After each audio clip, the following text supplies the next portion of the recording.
और अब हम बहुत डिटेल में हाइपरथायरॉयडिज़्म और हाइपोथायरॉयडिज़्म को डिस्कस करेंगे। और सबसे पहले जो एक मेन फंक्शन आएगा थायराइड के T3 T4 का, वो ये है कि वो आपकी बॉडी की जो एनर्जी मेटाबॉलिज्म है, मतलब कि माइटोकॉन्ड्रिया के थ्रू कितनी एटीपी प्रोड्यूस होगी, चार्जेस का अंदर बाहर जाना और हीट प्रोडक्शन, ये सब मेंटेन करेगा।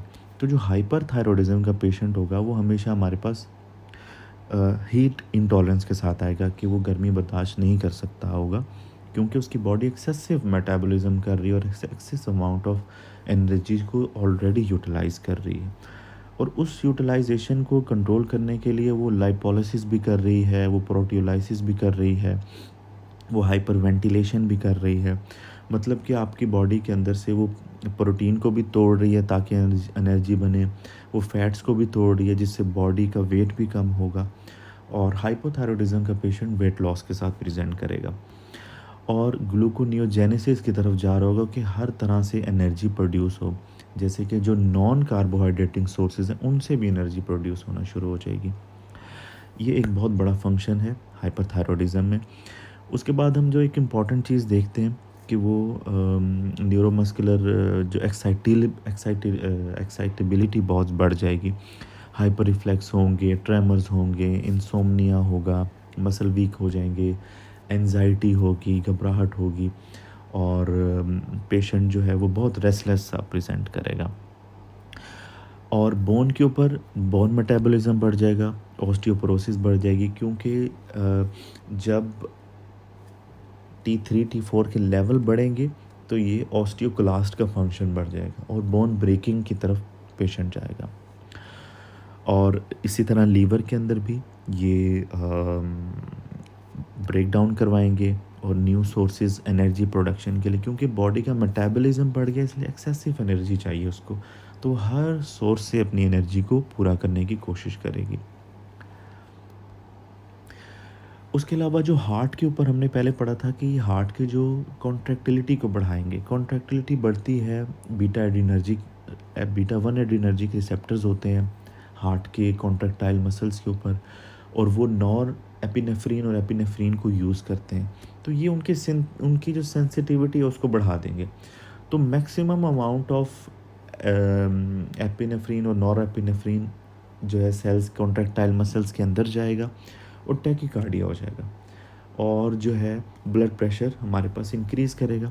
सिमिलरली ये जो एससी नोड और एवी नोड के ऊपर जो बीटा एड्रीनर्जिक रिसेप्टर हैं उनकी सेंसिटिविटी को भी इंक्रीज़ कर देगा। उसकी वजह से क्या होगा कि हार्ट रेट इंक्रीज़ होगा, और हार्ट रेट जब इंक्रीज़ होगा तो ओवरऑल हमारे पास कार्डिक आउटपुट बढ़ेगी और ब्लड प्रेशर बढ़ेगा।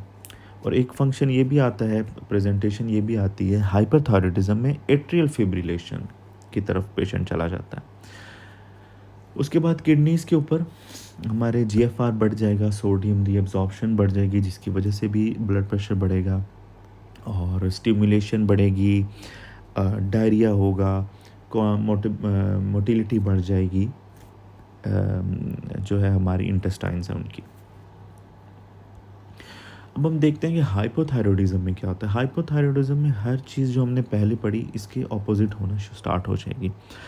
सबसे पहले जैसे न्यूरोमस्कुलर एक्साइटेबिलिटी कम हो जाएगी, पेशेंट जो डिप्रेशन के साथ प्रेजेंट करेगा, क्लाउडेड कॉन्शियसनेस होगी, हाइपो रिफ्लेक्स होंगे, लैक ऑफ ड्राइव होगी, डिजी होगा, लेज़ी होगा, उसके एनर्जी मेटाबॉलिज्म कम होगा, हीट कम होगी। दैट इज़ वाई के जो हाइपोथायरॉयडिज्म का पेशेंट है वो कोल्ड इंटॉलरेंस होता है, उसे गर्मी बर्दाश्त नहीं होती, और उसकी सोडियम रिटेंशन होना स्टार्ट हो जाएगी जिसकी वजह से एडीमा आएगा, क्योंकि जहाँ जहाँ सोडियम होगा वहाँ वहाँ वाटर भी उसके साथ जाएगा जिसकी वजह से एडीमा के साथ पेशेंट प्रेजेंट करेगा। और उसके जो है स्वेट ग्लैंड नहीं होंगे, स्वेटिंग उस तरह नहीं होगी, ड्राई हो जाएगी स्किन, स्केली हो जाएगी स्किन, और उसकी एपेटाइट कम हो जाएगी, और जो उसके जो मोटिलिटी कम हो जाएगी जिसकी वजह से वो कॉन्स्टिपेशन के साथ प्रेजेंट करेगा। द नेक्स्ट है कि हार्ट के ऊपर कॉन्ट्रैक्टिलिटी जैसे हमने हाइपरथायरॉयडिज्म में था वो बढ़ गई थी, हाइपोथायरॉयडिज्म में कम हो जाएगी, ब्रेडिकार्डिया होगा। और जो लीवर है वो प्रोटीन की सिंथेसिस कम कर देगा, एलिमिनेशन ऑफ ड्रग्स नहीं होगी, ग्लूकोजेन जीनोलाइसिस नहीं होगी और हाइपोग्लाइसीमिया रहेगा, वेट जो है वो बढ़ जाएगा और